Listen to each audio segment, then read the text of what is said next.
Commençons par l'histoire. Que se passe-t-il lorsque les barbares pénètrent au centre de la culture ? Certains ont détruit les murs, d'autres sont passés par les portes ouvertes, d'autres encore ont utilisé la ruse, et d'autres la trahison, envers ceux qui pensaient qu'une nouvelle ère était arrivée et que la barbarie ne reviendrait plus jamais. Bagdad, 1258. La ville était la capitale intellectuelle du monde islamique. La Maison de la Sagesse, plus grande bibliothèque de l'époque, était un centre de mathématiques, médecine et astronomie. L'armée mongole de Hulagu Khan s'est approchée de la ville après des décennies de conquête à travers l'Eurasie. La ville a été prise d'assaut, les bibliothèques ont été incendiées. Selon la légende, les eaux du Tigre sont devenues noires à cause de l'encre des livres jetés dans la rivière. La ville, qui pendant des siècles avait été un centre culturel, cessa de l'être pendant de nombreux siècles. Tout d'abord l'Inde, Nalanda, en 1193. Nalanda était la plus grande université bouddhiste du monde médiéval. Un centre de philosophie, de médecine, de logique et de grammaire. Lorsque des étudiants arrivèrent du Tibet, de Chine, de Corée et d'Asie du Sud-Est, la bibliothèque de l'université était considérée comme l'une des plus riches d'Asie. En 1193, le chef turc Bakhtiar Khilji, qui commandait la cavalerie du sultan de Delhi, s'empara de Nalanda. Les moines furent tués et la bibliothèque brûlée. Le feu brûla si longtemps que la fumée s'éleva au-dessus des ruines pendant plusieurs mois. Pourquoi les envahisseurs détruisaient-ils et brûlaient-ils les édifices culturels, les livres, les manuscrits ? Pour une raison simple, ces valeurs ne leur étaient absolument d'aucune utilité. Elles n'avaient aucune valeur à leurs yeux. L'ordre, les lois, la philosophie accumulée par un pays de haute culture, tout cela n'intéressait pas les envahisseurs. Absolument pas. Nous en arrivons maintenant à New York. Mercredi matin, l'opinion publique des États-Unis d'Amérique a explosé à cause d'un événement. Différentes sources lui donnaient des noms différents. New York est occupé. New York est fini. Les communistes ont anéanti le Parti démocrate. Eh bien, quelques médias de droite ont publié des titres du genre « Séisme socialiste, Mamdania vient tout juste de faire perdre les élections de mi-mandat aux démocrates ». C'est un commentaire positif, bien sûr, n'est-ce pas ? New York, construite par les Juifs, devient antisémite.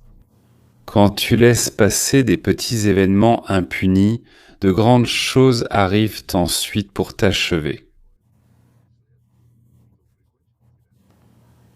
C'est une histoire semblable à celle du Parti démocrate des États-Unis. Qu'est-ce qui s'est passé ? Qu'est-ce qui s'est passé ? Avant-hier soir, à New York, la ville a montré à tout le pays ce que beaucoup refusent d'admettre. L'activisme, c'est le pouvoir.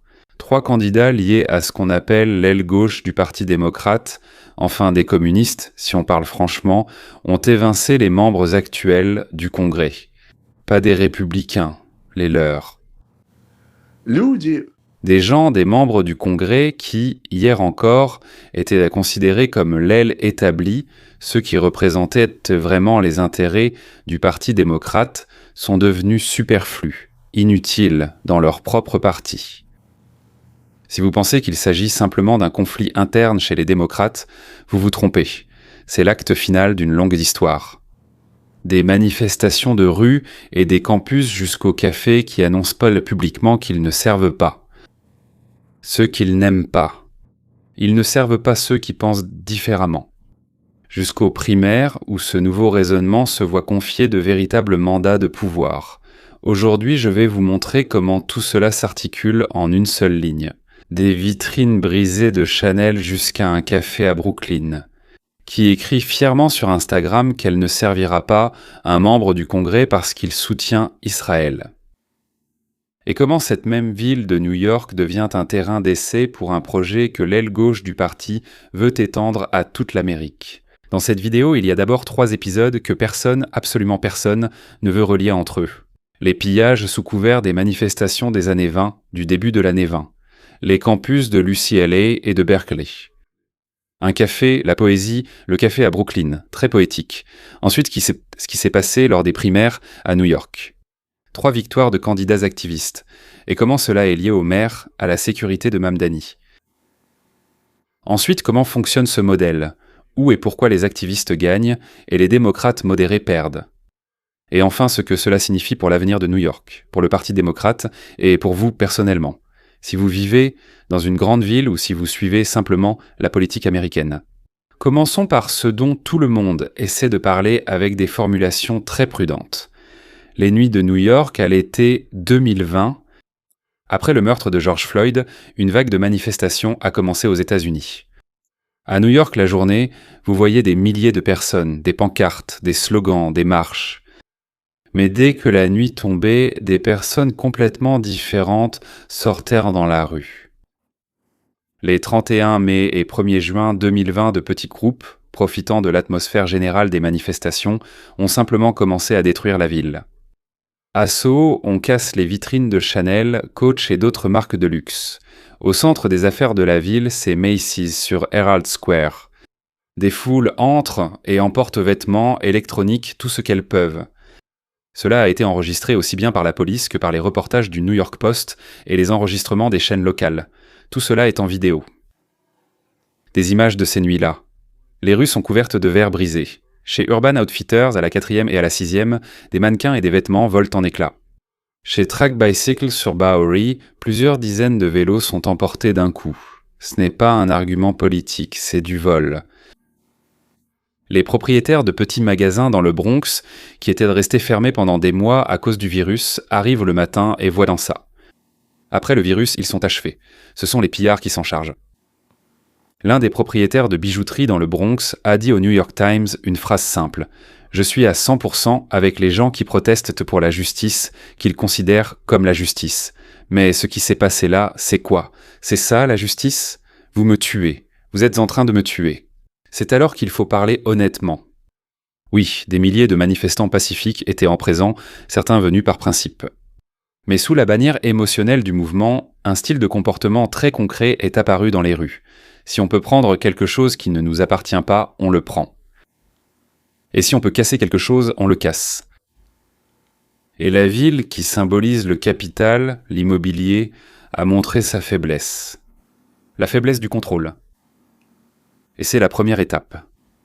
Quand des slogans servent à couvrir ce qui, du point de vue de la loi, n'est rien d'autre qu'un crime. Une question se pose, ceux qui sortaient à la nuit pour piller étaient-ils auto-organisés ou bien quelqu'un les a-t-il organisés, amenés, instruits, payés, puis donné le signal? Pile, un voleur reste un voleur, quel que soit le slogan. Exproprie les expropriateurs, vous vous souvenez? Cela ne change pas l'essence de l'idée. Tout ce que tu as emporté, ce n'était pas à toi.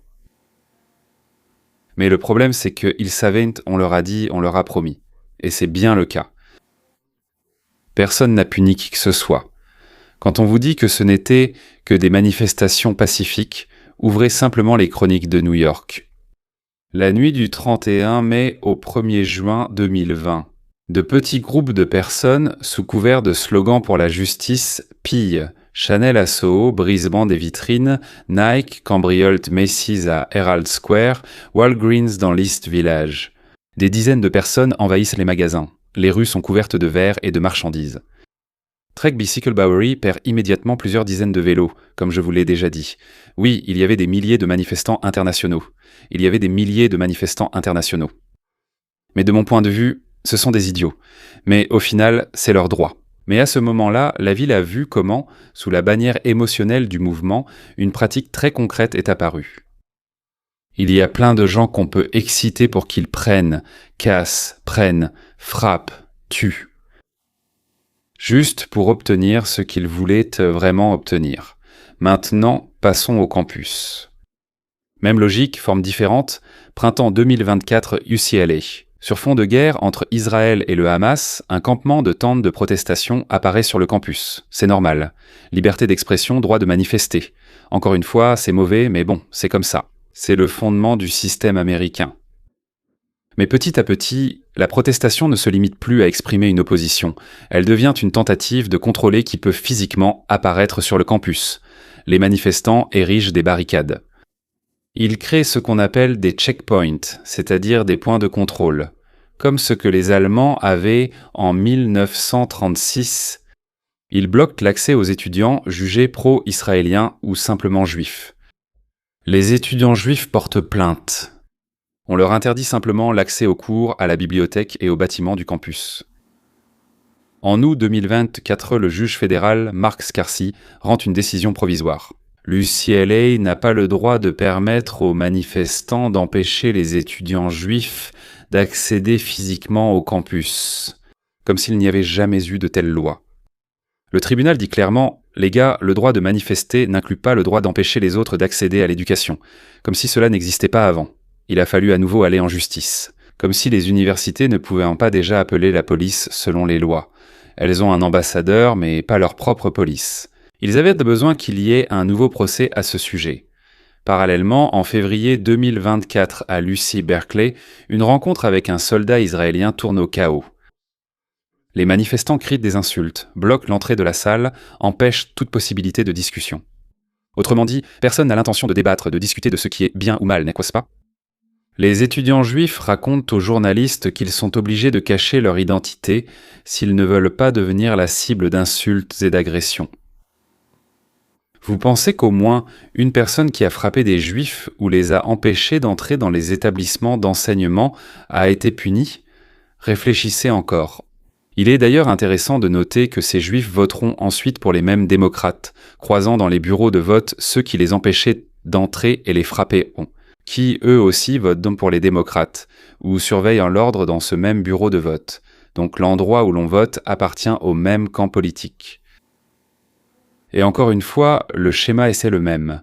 D'abord, les gens sortent pour afficher une position, puis certains d'entre eux commencent à penser qu'ils ont le droit de protester physiquement.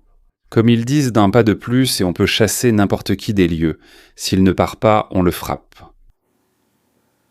Pour l'instant, ça ne va pas jusqu'à tuer, mais on en est très proche. C'est la deuxième étape, lorsque la protestation passe de la liberté d'expression à la tentative de dicter qui a le droit d'exister, d'étudier. Maintenant New York, juin de l'année 26. Quel juillet ? Il n'y a pas encore de juillet. Juin de l'année 26, Brooklyn, une petite chaîne de café. Le député démocrate Dan Goldman, un homme qui soutient Israël et lutte activement contre l'antisémitisme, entre avec sa fille dans un café à Brooklyn. Sa fille de 7 ans doit aller aux toilettes. Boris le permet. En tant que client poli, il achète un café simplement pour remercier d'avoir aidé son enfant. Le lendemain, le propriétaire de la chaîne publie un post sur Instagram. Il publie sa photo prise par la caméra et écrit qu'ils ne servent pas ceux qui permettent et autorisent le génocide. Eh bien, des complices du génocide, n'est-ce pas ? Elle ne sert pas les racistes, les fascistes, les homophobes et les complices du génocide, pour être tout à fait précis, n'est-ce pas ? Et elle informe qu'elle a remboursé le paiement du café, parce qu'elle ne veut pas avoir affaire à une personne qui soutient Israël. Ce n'est pas une fuite anonyme où les gens se cachent, n'est-ce pas ? Ce n'est pas un faux, c'est une publication publique du café lui-même.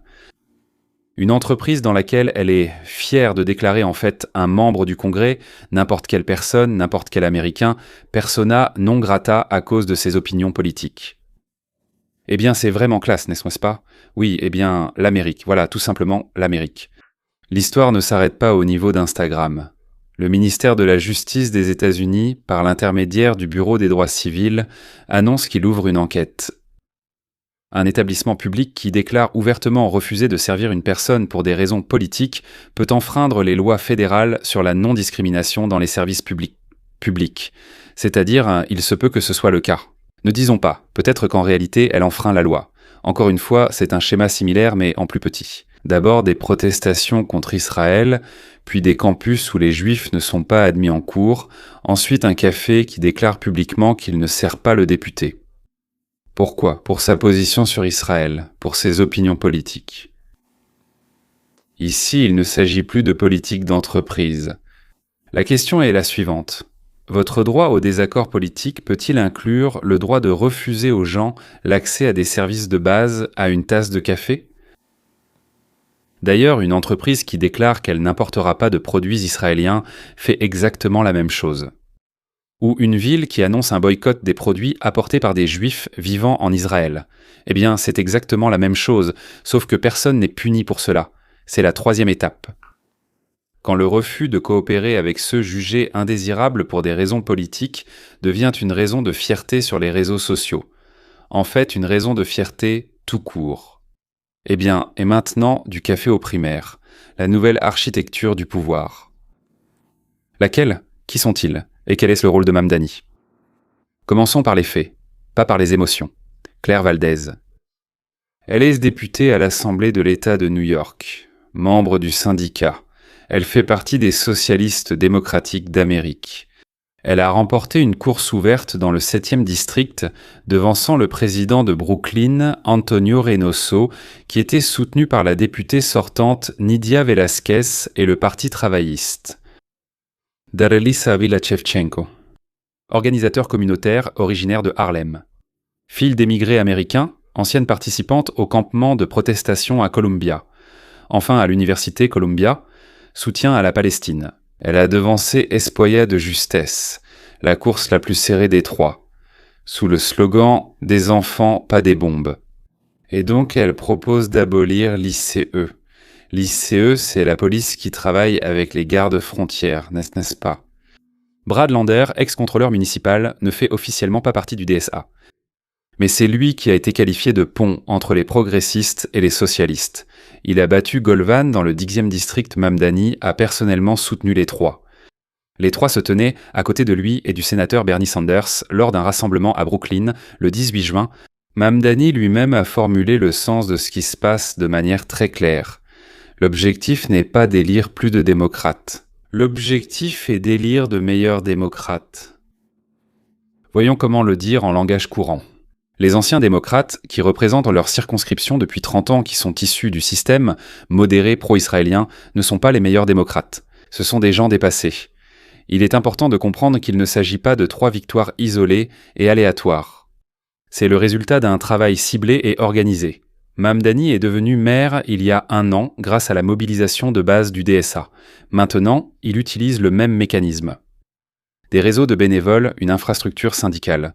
Parallèlement, le DSA a présenté 7 candidats à l'Assemblée législative de l'État et 1 au Sénat de l'État.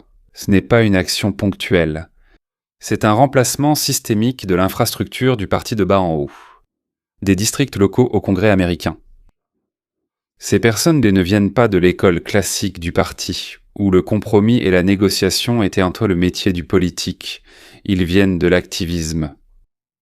Des organisations syndicales, des manifestations sur les campus, des mouvements de rue, et ils apportent avec eux la logique de la protestation, de la lutte, de la résistance. La logique.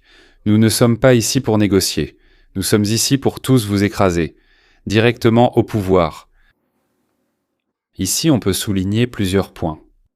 Les 3 victoires ont eu lieu au sein du Parti démocrate, sans implication républicaine. Il s'agit d'un coup d'État interne. L'aile militante évince l'aile modérée. Deuxièmement, 2 des 3 vainqueurs éliminent des membres actuels du Congrès. Antonio Ispoyad, 5 mandats, 30 ans en politique. Nord de Manhattan et une partie du Bronx. Dan Goldman, nouveau venu, déjà un membre du Congrès remarqué. Il s'est activement exprimé en faveur d'Israël. Tous 2 perdent face à leurs propres collègues démocrates. Et troisièmement, Mamdani. Il formule publiquement.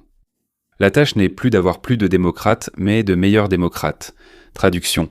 L'ancienne direction et même les démocrates pro-israéliens ne sont plus les meilleurs. Ils doivent être remplacés. Et c'est ici que commence l'histoire du Café Poetica. Et les primaires, à un moment donné, se rejoignent dans l'affaire du député Goldman. Il refusant de le servir dans le café à cause de sa position sur Israël. Et quelques jours plus tard, il est éliminé par un candidat soutenu par le maire, qui, de manière ostentatoire, ne prend pas la défense de Goldman dans l'histoire du café. Autrement dit, le maire soutient la propriétaire du café qui a expulsé une personne à cause de ses opinions, privilégiant ainsi les convictions de son entreprise. Politique et quotidien se reflètent. Sur le campus, on t'interdit l'accès. Au café, on refuse de te servir à cause de tes opinions. Au primaire, on t'écarte à cause de tes opinions. Ce n'est pas un complot, messieurs, c'est un style. Un style politique, qui ne vit plus dans la logique où l'on débat à l'intérieur d'un même parti, mais dans la logique où l'on purge le parti des indésirables. Eh bien maintenant, analysons la mécanique. Pourquoi cela a-t-il fonctionné en premier lieu ? À New York, il y a plusieurs particularités structurelles. Premièrement, le monopartisme de la ville. La ville est tellement démocrate que les primaires du Parti démocrate sont en fait les vraies élections. Celui qui gagne la primaire devient député. Cela signifie que la lutte ne se fait pas pour le centre, mais pour la base active. Deuxièmement, une minorité motivée l'emporte sur une majorité passive. La plupart des démocrates modérés ne vont même pas aux primaires. Ce sont les étudiants, les organisateurs, les militants, les structures syndicales qui y vont. Ceux qui vivent dans une logique d'action politique permanente. Et troisièmement, les réseaux sociaux. Ils renforcent la radicalité. Une personne qui parle d'une phrase compliquée sur l'équilibre des intérêts n'intéresse personne. La personne qui écrit « Cela signifie un partisan du génocide et une photo du député reçoit 1000 likes. » Quatrièmement, le maire comme amplificateur. Mamdani a une ressource. Attention, attention. Sa fonction, comme on dit, un faiseur de roi. Oui, des liens avec le DSA. La capacité de rassembler des gens lors de meetings. Faire monter Bernie Sanders sur scène, lorsqu'il met son poids politique derrière 3 candidats. C'est une injection puissante dans la campagne. En conséquence, dans les circonscriptions super bleues. C'est celui qui mobilise le mieux les militants qui l'emporte, et non celui qui représente le mieux les intérêts de l'électeur modéré. Et l'électeur modéré apprend la victoire après coup, et il se dit « Ah mince, pourquoi je n'y suis pas allé ?» Parallèlement, cela crée une dissonance intéressante. Dans les circonscriptions concurrentielles où il faut battre les républicains, le parti présente des candidats modérés, comme dans la 17e circonscription où Keith Conley a gagné, un vétéran, ancien membre du Conseil de sécurité nationale. Et dans les circonscriptions sûres, le parti peut déjà se permettre de présenter des candidats qui parlent ouvertement de fermer la police, d'un embargo sur les livraisons d'armes à Israël, d'une fiscalité radicale sur le capital. La radicalisation se produit là où le parti se sent en sécurité. Mais les conséquences de cette radicalisation vont bien au-delà d'une seule ville. Et voilà. Maintenant, nous en arrivons à l'aspect le plus pragmatique. Qu'est-ce qui est le plus pragmatique pour nous ? L'argent. Tout ce dont nous avons parlé est beau et dramatique idéologiquement. Les entreprises posent des questions plus simples. Quel est le taux d'imposition ? Les règles sont-elles vraiment stables ? Que devient la sécurité ? Risque-t-on un scandale idéologique juste pour avoir servi la mauvaise personne ? C'est-à-dire, si tu as servi cette personne, un membre du Congrès qui soutient Israël, alors on va te boycotter, c'est ça ? Quand le maire de la plus grande ville soutient des candidats avec des slogans comme « taxer les riches, abolir la police, rediriger les fonds destinés aux alliés des États-Unis vers d'autres objectifs », les entreprises voient l'horizon de la politique future pour les 10 prochaines années. Et pas seulement pour un cycle électoral. Une combinaison de taxes élevées, d'un affaiblissement de la police et d'entreprises idéologiquement engagées. La combinaison de tout cela, y compris les cafés qui transforment le service en un geste politique, donne une incitation rationnelle aux personnes ayant du capital et de la mobilité à transférer leur résidence dans des États sans impôt sur le revenu. Comme déjà évoqué, la Floride et le Texas connaissent ce phénomène depuis des années, comme le montrent les statistiques sur la migration de la base fiscale. Le marché ne débat pas de savoir si c'est juste ou non. Le marché fait 2 choses, il compte et il s'en va. Cela signifie que les erreurs de la politique urbaine ne se perdent pas avec des mots, mais avec de l'argent qui disparaît du budget. Au sein du Parti démocrate, un paradoxe apparaît. D'un côté, l'aile activiste l'emporte à New York et à Los Angeles, sur les campus, et des gens comme Mamdani acquièrent la réputation de faiseurs de rois, l'aile gauche qui façonne l'avenir du parti. Mais la direction du parti à Washington n'en a pas assez. Eh bien, en plus, Hakeem Jeffries et les autres doivent gagner les élections nationales dans des États comme la Pennsylvanie, l'Arizona, la Géorgie. Là-bas, le slogan « Abolir la police » et « Limiter l'aide à Israël » fonctionne comme un cadeau parfait pour les républicains. Et les républicains en profitent déjà, bien sûr. Le Comité national républicain au Congrès déclare que le Parti démocrate appartient désormais officiellement aux socialistes. Aux socialistes. Je dirais même qu'ils sont aussi des marxistes, des communistes, des anarchistes, des fascistes et tout le reste. Mais ça, disons, je peux le dire, eux ne le peuvent pas. Et d'ailleurs, ce slogan, oui, ce récit, qui résonne parfaitement auprès de l'électeur moyen en dehors de New York, un parti de gens qui expulsent des membres du Congrès pour avoir soutenu Israël et des politiciens qui veulent supprimer la police, c'est une formulation très simple et très claire pour faire de la propagande. C'est-à-dire que ce que gagnent les activistes renforce et affaiblit en même temps le Parti démocrate. Cela la renforce dans les grandes métropoles, mais l'affaiblit au niveau national. Maintenant, un point à part, c'est la figure de Mamdani lui-même. Beaucoup se demandent, peut-il devenir président ? Eh bien, selon la Constitution, non, il n'est pas né ici. Il est né en Ouganda et a obtenu la citoyenneté plus tard. Donc, formellement, il ne répond pas aux exigences de l'article 2, mais ce n'est pas la question principale. La question principale est la suivante. Il n'a pas besoin de devenir président pour déterminer l'avenir politique du pays.